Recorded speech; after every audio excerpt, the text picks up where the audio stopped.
The crackle of the grill broke the calm of our suburban backyard, a sound as familiar and comforting as the laughter of our closest friends and family mingling under the string lights. Jenna, with her infectious laugh, was recounting our honeymoon misadventures in Greece to a captive audience. And then Alex here, she gestured with a playful eye roll, decides he's going to navigate the streets of Santorini on a quad bike, mapless. I grinned, flipping another burger, the scent of charred meat filling the air. Hey, we found that hidden beach, didn't we? Our friends chuckled, raising their glasses in a toast to 5 years of marriage that felt both like a lifetime and a blink. Our life was a tapestry of these small, perfect moments. By day, Jenna shaped young minds at the local elementary school, her passion for teaching as evident as ever.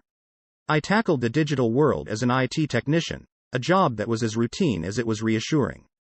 Our evenings were reserved for each other, homemade dinners and the latest binge-worthy TV show our unwavering companions.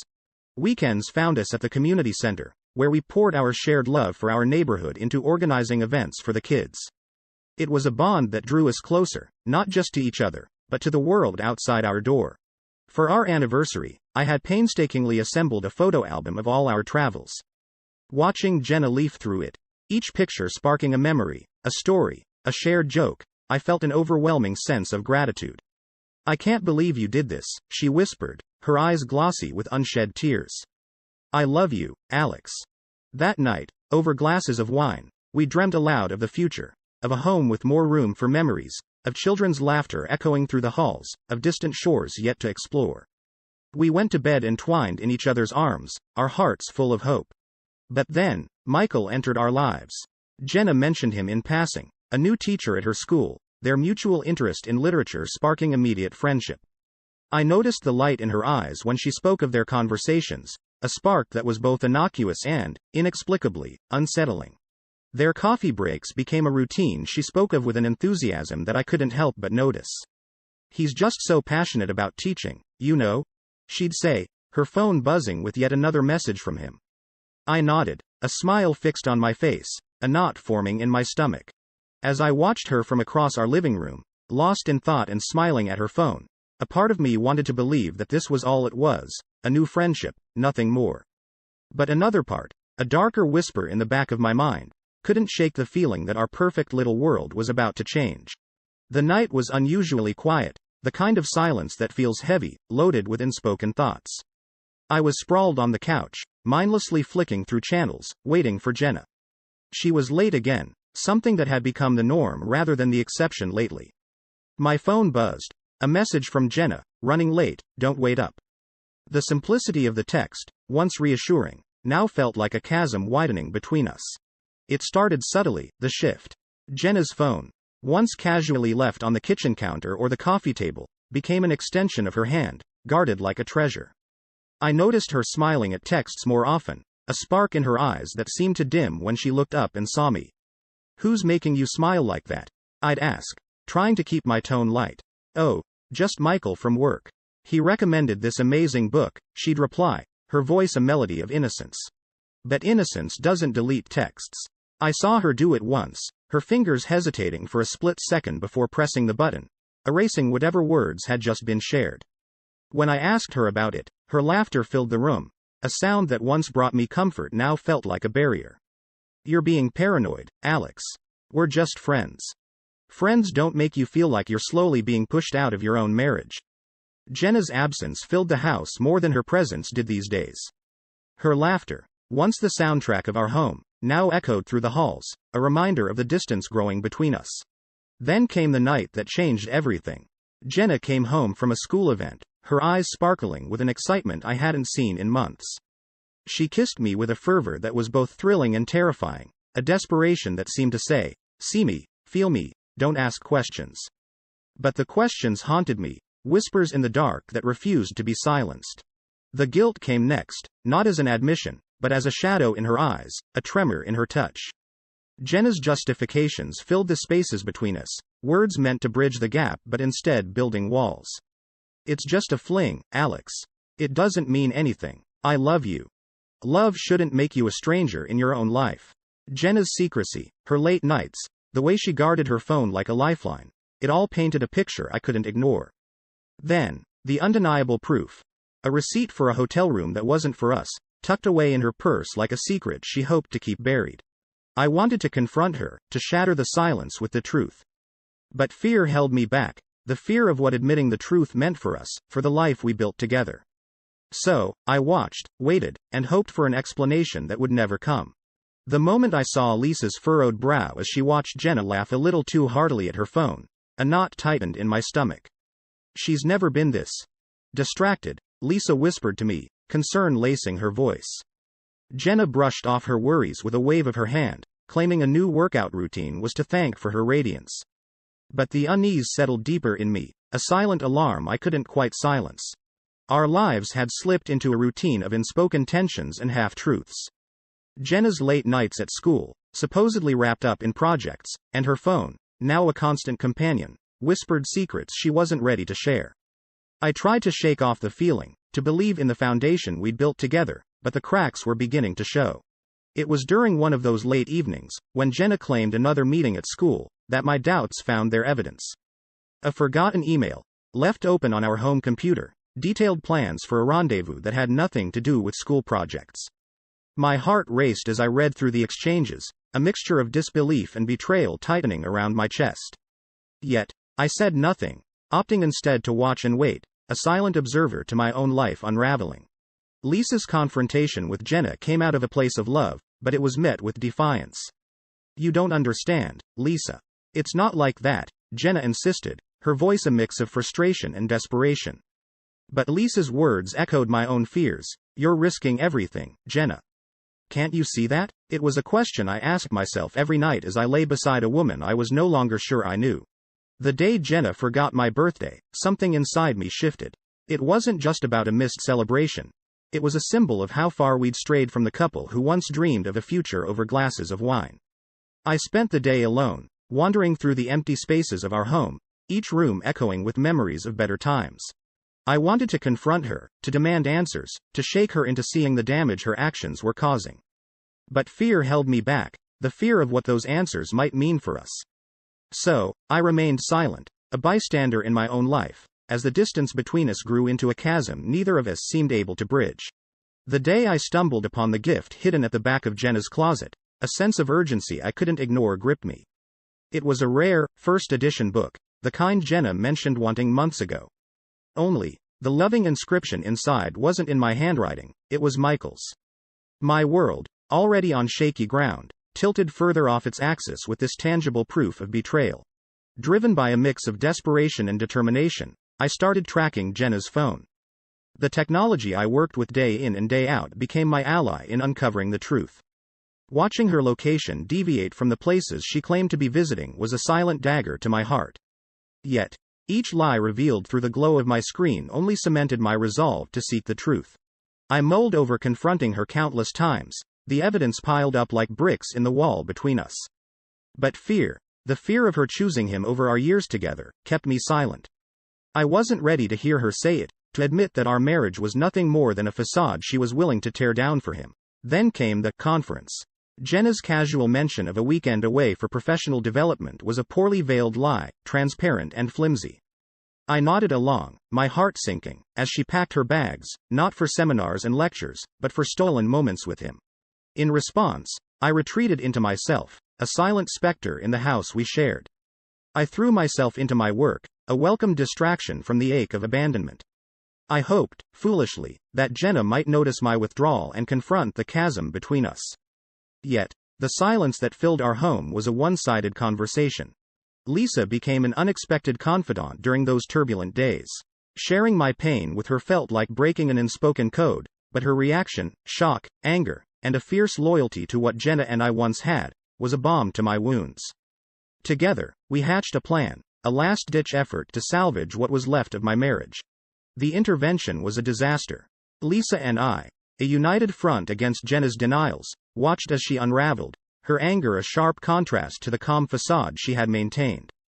"You're both against me," she accused, her words slicing through any hope of reconciliation. The betrayal, now fully dragged into the light, left us in its shadow, a family irreparably broken. The moment I laid the evidence out before Jenna, my voice steady but laced with an urgency that betrayed my inner turmoil, the air between us charged with an intensity that felt like the calm before a storm. Jenna, who is Michael to you? Because these emails, these messages, they tell a story you haven't. My heart pounded, each word a heavy step toward an inevitable end I'd been dreading yet knew was necessary. Her initial reaction was to deny, a flimsy shield of falsehoods that quickly fell apart under the weight of undeniable truth. Alex, it's not what it looks like, she stammered, her face a canvas of shifting emotions. But as the reality of the situation settled around us, her defenses crumbled, and with them, the facade of our life together. I'm so sorry, Alex. I never meant for any of this to happen, she sobbed, her plea for forgiveness slicing through the remnants of my resolve. The decision to leave wasn't made in that moment of heated confrontation or amidst the tears and apologies that followed. It came in the quiet that ensued, a silence that spoke louder than any argument ever could. Packing my bags was a mechanical process, each fold of clothing, each tucked away memory a step toward a future I could no longer envision with Jenna. Leaving the letter was the hardest part. How do you condense years of love, betrayal, and heartbreak into a few sentences? I can't stay, not after this. I hope you find happiness, Jenna. I left my wedding ring beside the note, a symbol of promises broken in a love that, despite everything, would always be a part of me. Her discovery of my departure played out in my mind 1,000 times as I drove away. The silence of our home greeting her, the letter and ring waiting on the kitchen counter. I imagined her panic, the frantic dialing of my number, each unanswered call a testament to the chasm that now lay between us. Her voicemails filled my phone, each one a mixture of apologies, explanations, and pleas for a second chance. Alex, please, we can fix this. I love you. I'm so sorry. But with each message, the finality of my decision cemented further. There was no going back, not after the trust we'd built was shattered so completely.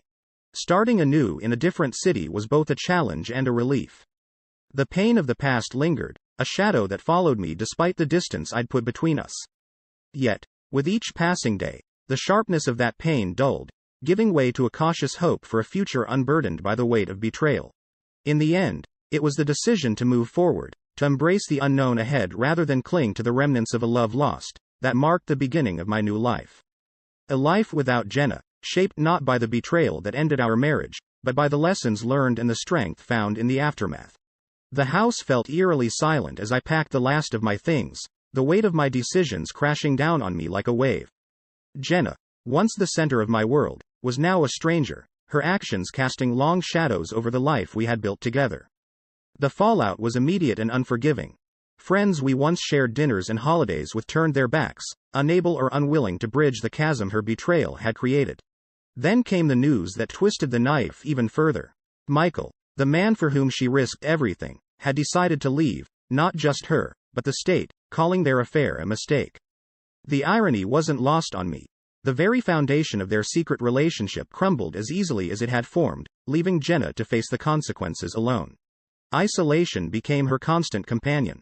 Lisa, who had tried to intervene, who had stood by us through thick and thin, now looked through Jenna as if she were a ghost of the woman she once knew. The betrayal had not just severed my relationship with Jenna, it had fractured the network of friendships that had once been her support system. The professional repercussions were just as severe.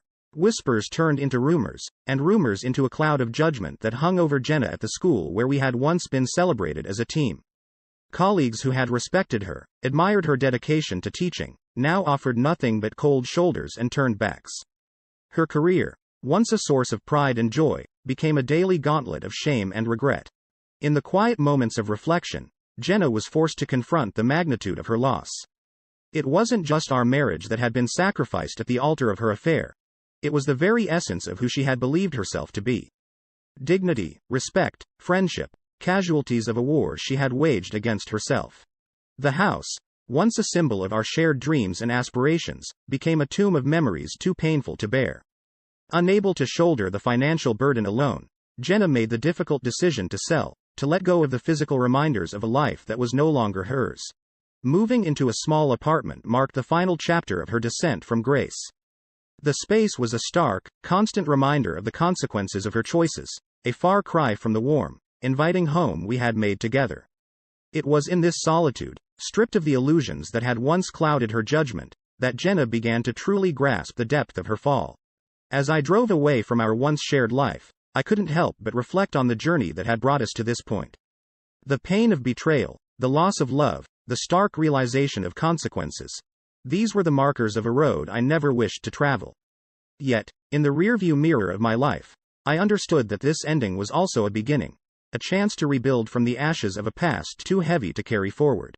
The chill of the morning air hit me as I stepped out, the sun barely cresting the horizon, casting long shadows that seemed to mirror the darkness I felt inside. It had been months since the fallout, months since my life had unraveled in a spectacle of betrayal and loss. Jenna, once my partner in every sense of the word, had become a stranger, her actions a blade that severed the life we had built together. Her attempts to reach out, to bridge the chasm her betrayal had created, were met with the silence of my resolve. I had blocked her number, her emails, any line of communication she might use to pull me back into the orbit of her regret. The pain was too raw, the betrayal too deep to consider forgiveness. The day the divorce papers arrived felt like an echo of a death knell, a formal acknowledgement of the end of our marriage. I imagined Jenna in her apartment, the weight of her decisions culminating in the act of signing those papers. Alone. It was a solitude of her own making, a consequence of choices that had irrevocably altered the course of our lives. In the aftermath, Jenna sought to rebuild, to find some semblance of normalcy in the chaos she had created. She threw herself into her work, sought solace in volunteering, anything to fill the void that her actions had wrought. But the past clung to her like a shadow, a constant reminder of the life she had forsaken. When I heard through the grapevine that Jenna had accepted a job in a different town, a part of me felt relief. The distance would make it easier to move on, to heal from the wounds that seemed only to deepen with time. Yet, the news came with an unexpected pang of sadness, a mourning for what might have been. Our paths crossed once more, unexpectedly, at a mutual friend's event. From a distance, I saw her, a ghost from a past life. Our eyes met briefly across the room, 1,000 words in a single glance. But I turned away, the finality of our situation cementing with each step I took in the opposite direction. Jenna's acceptance of the consequences of her actions came not with grand gestures or public declarations, but in the quiet of her own heart. It was a realization that some mistakes, once made, cannot be undone, that some paths, once taken, lead to destinations from which there is no return. Her final act, a letter of apology left in our once shared home, was a silent farewell to a life that could no longer be. I never read the words she wrote, but their essence reached me all the same, a goodbye not just to me, but to the person she had been, to the life we had shared. In the end, Jenna's departure from the town was as quiet as the fall of a leaf in autumn, unnoticed and unremarked. She left behind the remnants of a life filled with love, betrayal, and ultimately, loss. There was no redemption, no return, only the forward march of time and the hope that, in its passage, the wounds of the past might someday